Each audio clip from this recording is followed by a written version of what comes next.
Why, hello there, my fine young friend. Have you by any chance participated in the dynamic display that is the Wizard City Pet Pavilion? It's a captivating cavalcade of prodigious proportions. Near this very spot are fine vendors of pets and pet provender. That splendid structure over there is the hatchery. The Pet Derby offers all manner of enticing entertainments and delightful distractions for wizard and pet alike. What's that? You've something from Ambrose? That old rascal. Let me see what you've brought, then. Milo Barker takes the package Merle asked you to deliver. He sniffs at it, then shakes it. From inside the box comes an outraged, muffled oink. I'd wager my reputation this is a pickle of some sort. I'm not sure what Merle thought we'd do with it. We're overstocked as it is. How about you keep this one?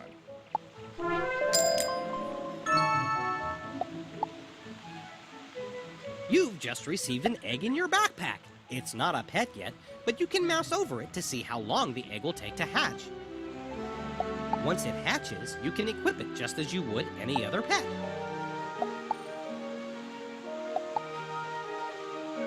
Might I be of some service educating you in matters relating to pets and their profound possibilities? The Wizard City Pet Pavilion has experts aplenty. They'll merrily monopolize your concentration with a wealth of useful information. So speak, if you will, to all of them. You can start with my little green friend here, Sir Nigel Higginbottom. He'll tell you more and can set you upon the right path.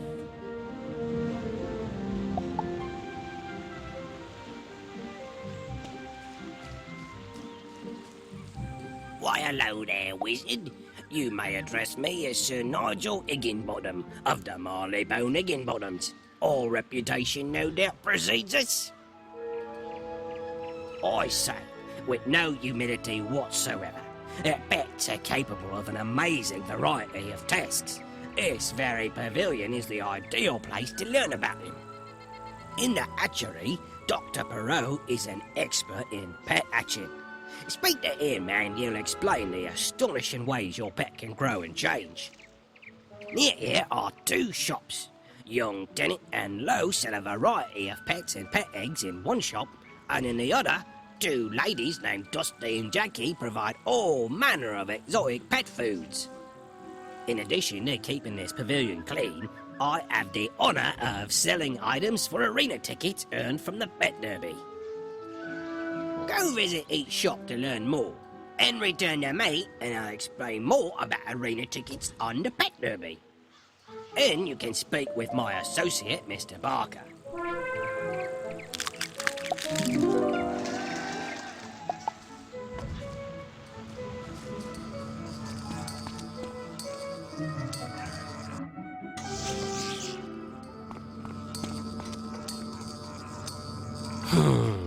What are you waiting for? Take a seat in the hatching machine and we'll get started. Where's the other pet? Oh, my mistake. You're not a pet. Serves me right for not paying attention. That would have been a disaster. This is the hatchery, where pets can hatch new pet eggs. This remarkable process, simply stand on the sigil near the hatcher and choose two adult pets you'd like to use, then press the hatch button. If two wizards want to collaborate, both must stand on the sigil. Each can contribute a single adult pet. When you've both pressed the ready buttons, voila! A new egg! If two wizards work together, they'll hatch two eggs. The egg will take after one of the original pets. Which pet and which trait? Who can say? Once the egg is hatched, your new pet is just a baby and needs to be trained and fed. You can train your pet with the mini-games offered in the Pet Pavilion. As you train your pet, it grows older and will develop new talents and powers. Pet talents help you in magical duels, while derby powers are used in the Pet Derby. Some rare pets are extremely powerful, with astonishing abilities. I really must get back to my work, so unless you're ready to hatch a pet...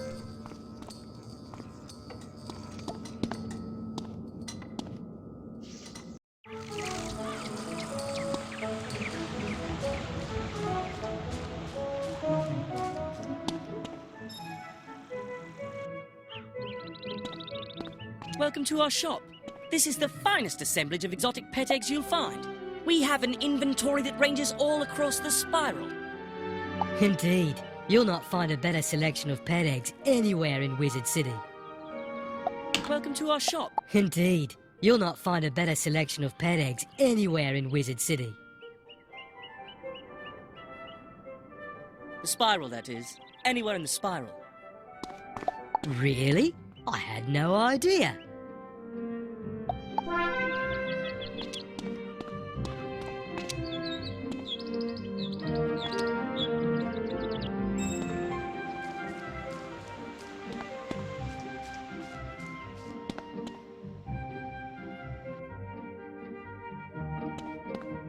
Oh, a customer! Come right in. We have all manner of snacks for your pet, whatever you need. After your pet completes a training game, it will be hungry. You can reward your pet with a tasty snack. The type of snack you feed it will increase its abilities in some fashion. The exact ability and how much it improves depend on the type of snack and how much a pet likes it. Different pets like different snacks, so you should try a variety of snacks and see what your pet likes best. And you won't find a better selection of snacks anywhere in the spiral. Guaranteed.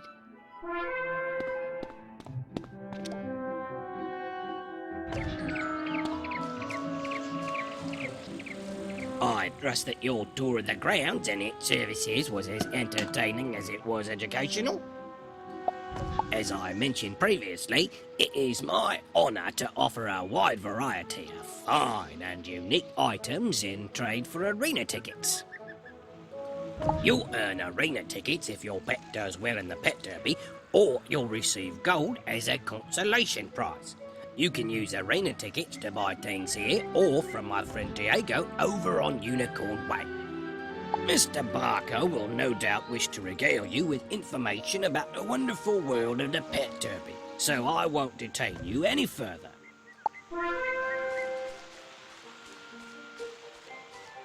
Well there, my prodigious prestidigitator. What did you think of our pet pavilion? I trust that my admirable associates bent your ear enough?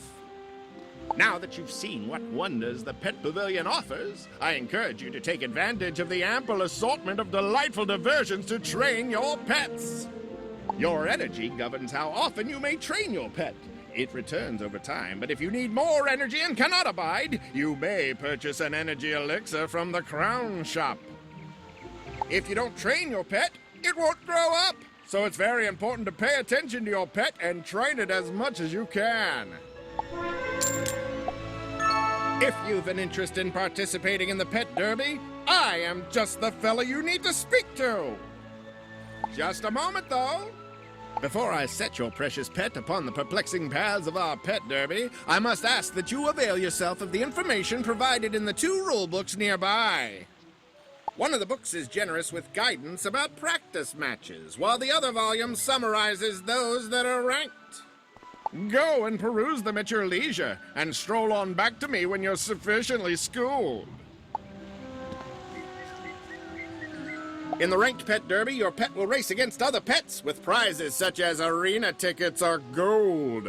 The last place pet receives gold, while the other pets receive arena tickets. Your pet's wins and losses are measured on your character sheet, and your pet will gain ranking in the Pet Derby based on its performance. In the pet derby, you can race your pet in practice matches for fun, with nothing to gain or to lose. The practice pet derby is a good way to learn the course and obstacles for each different track, and see which track your pet is best suited for. Let me explain the basics of the pet derby so that I might enhance your experience. There's a lot to go over, so I recommend you make yourself comfortable and pay attention. You can race your pet in the Pet Derby by going to one of the 2 book pedestals in the Pet Pavilion. One is for practice matches, the other is for ranked derby races. Practice derby races are classed by easy, medium, hard, and epic. You can create a new match, or you can quick join a match that has already been created. You will see the cross swords icon in the upper right corner of your screen when your pet is in the queue for a pet derby race. When the race is ready, you will see a screen letting you go to the arena. The goal of the pet derby is to come in first, steering your pet past obstacles and using your pet's derby powers against other pets. You can control your pet with the arrow or the WASD keys. It will go forward on the derby track automatically. Side arrows will make it switch lanes, and the back arrow slows it. The up arrow cheers your pet, making it go faster. The space bar helps your pet bypass obstacles, jumping or ducking each hurdle. You must time it just right. Hitting an obstacle slows your pet. Your pet's position in the race is displayed in the upper left corner of the screen. Under the position number is your pet's time for the race and what lap of the race you are on. On the upper right corner of the screen, the racetrack shows flags indicating where all the pets are on the derby track. Your pet's flag is largest, and its color matches the position number. Your pet has a resource called morale, displayed on the bar at the top center of the screen. Cheering your pet costs morale. Your pet gains morale when it successfully bypasses obstacles. Cheering costs different amounts of morale based on the terrain your pet is on. The cost is based on the terrain type and your pet's attributes. The attribute used has its icon next to the morale bar. Your pet's derby powers are the round icons in the top center of the screen, just below the morale bar. You can click these with your mouse, or you can use the 1, 2, 3, 4, and 5 keys to activate them. Derby powers can boost your pet's performance, hinder other pets, put obstacles on the track, force pets to change lanes, or other tricks. You can mouse over a power's icon to see what it does. Effects on your pet appear as icons on either side of your pet. Helpful effects are on the left. Bad effects are on the right. A countdown timer shows how long each effect remains on your pet. Try to steer your pet through the floating stars. They will give your pet speed bonuses and give your pet temporary immunity from other pet powers. Avoid bombs and banana peels. Bombs will slow your pet down, and banana peels will slow and cause your pet to change lanes. And now that you've done your homework, it's time to play. I'll wager you can barely contain your enthusiasm, so step right up, ready your pet, and let's go!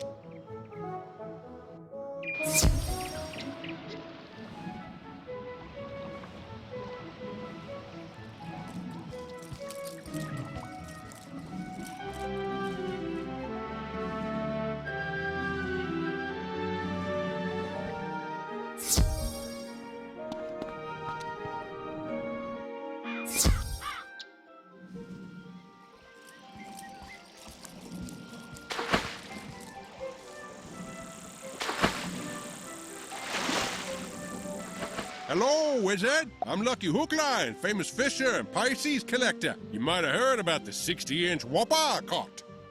No? Ah, well, let me tell you, fishing is a terrific hobby, and you won't find a more relaxing pastime, If you like, I can teach you how to cast for fish. Magically, of course. Then you can catch your own whoppers. First off, you gotta be in an area of the spiral populated with fish. You'll know you are when the fishing icon appears. Clicking the fishing icon button displays your fishing spells. Fishing is a magical activity in the spiral, you know. Your fishing spells consist of fish catching spells and fishing utility spells. Click on a fish catching spell to cast a magical lure. You want it to land in front of a fish so they notice it. If you don't like where your lure lands, click the cancel spell button to quickly recast the spell. When the magical lure flashes, that means a fish has noticed it and is coming closer to take a nibble. As it nibbles, the lure will rise and fall a bit. The trick is to wait until the lure completely sinks below the water. Then you reel them in. Timing is crucial, so be sure to hit the spacebar quickly to invoke the fish catching spell properly. And so are your spells. Every fish has a magical school type, and fish are more attracted to lures from their same school.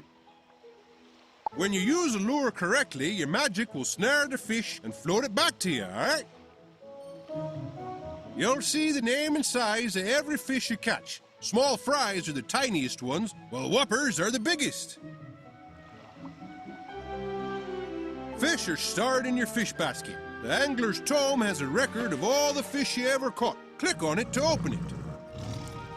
The angler's tome will tell you how many of each type you've caught, along with the smallest and largest sizes. Another important tip to know is that every fish you come across responds only to your presence, no matter what. So don't worry about competition, or that other wizards will scare away the fish. You're the only one who can do that. Now that I've explained the basics of our magical fishing, let me give you the Lesser Frost Lure. It's a good basic lure spell. Go to the water behind old Zeke over there and use the Lesser Frost Lure to catch a frost decoy and an ice cuda.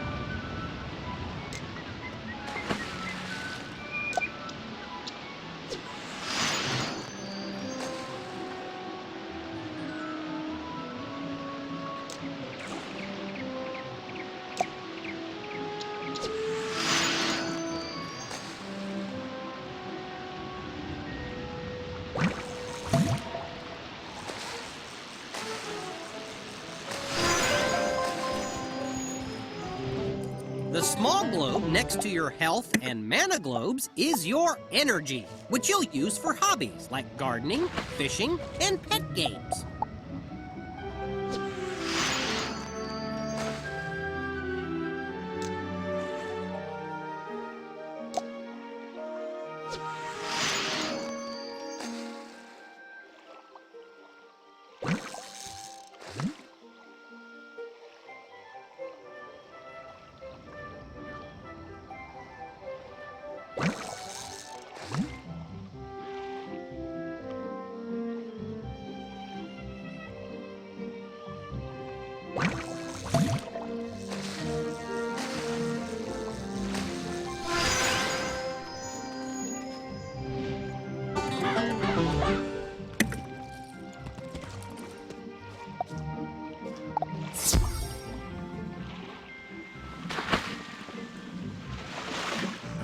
Look at the sizes of the frost decoy and ice cuda you caught. I reckon that must have taken a bit out of you. As you may have noticed, fishing costs energy. Never fear, your energy will replenish over time. But we need to get on with your next fishing lesson. So here, have this energy elixir so we can get started. You ready for your next fishing lesson now? Yeah, sounds like someone's hooked on fishing. Let's get started. You're a bright kid, so I'm sure you noticed that the Lesser Frost Lure I gave you is an ice school spell. And you probably also noticed that the Frost Decoy and the Ice Cuda are both ice school fish. Ice fish like ice lures. You can catch non-ice fish with your Lesser Ice Lure, but you'll have a better chance if you buy the other school lures. I have lures for each school I can sell you. They're not required, but they will help you with your next objective.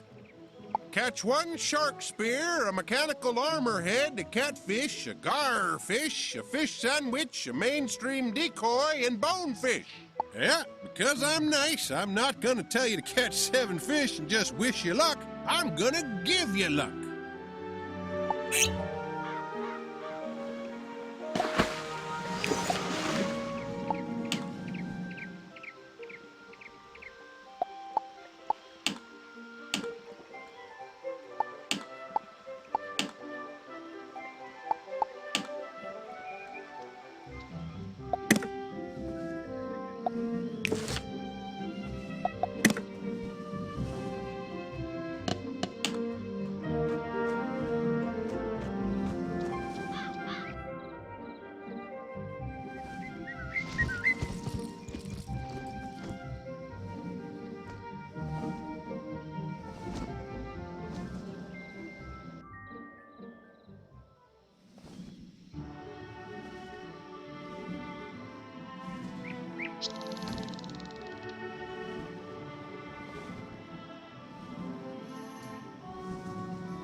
You have returned with the straw. The last thing we need are some sticks for support. The best sticks to get are from the trees around Storm Drain Tower at the end of the haunted cave. You should collect. I'll start wrapping up the straw while you go and get the sticks.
Very good work.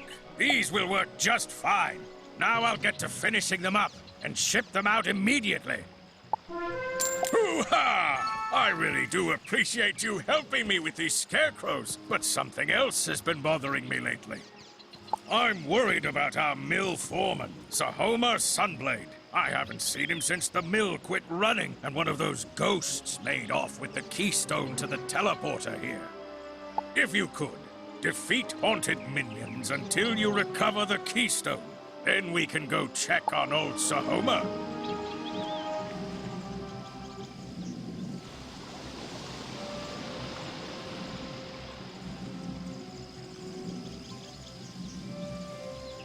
You collected these from the rotting fodders? Great! This will help me out. Where could the undead have gotten storm medallions? In order for me to investigate these medallions, I will need some Lumina crystals. They store storm magic and will be affected by the medallions. To get some Lumina crystals, you will need to go see Blad Raveneye, the miller by the falls. He runs the storm mill that produces the Lumina crystals.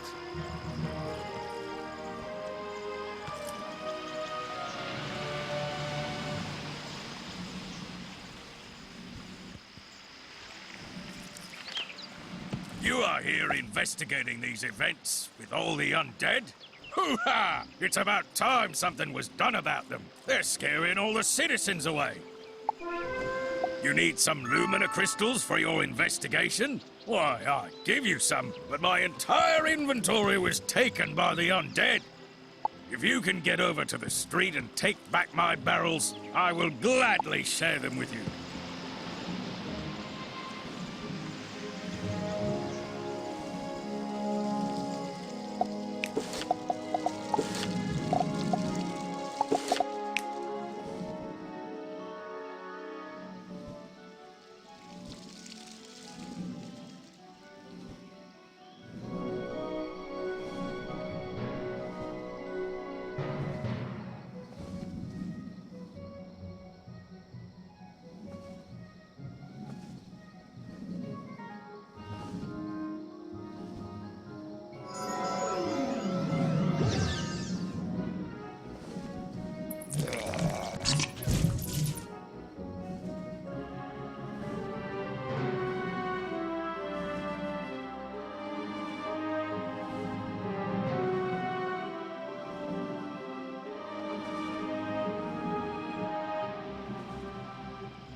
I don't believe it. These Lumina crystals you brought me have been drained of magic.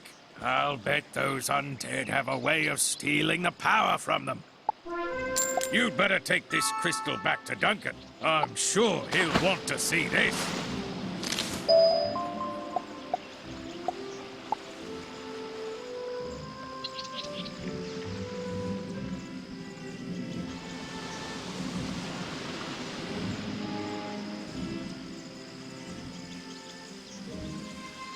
The undead are able to steal magic from the Lumina crystals?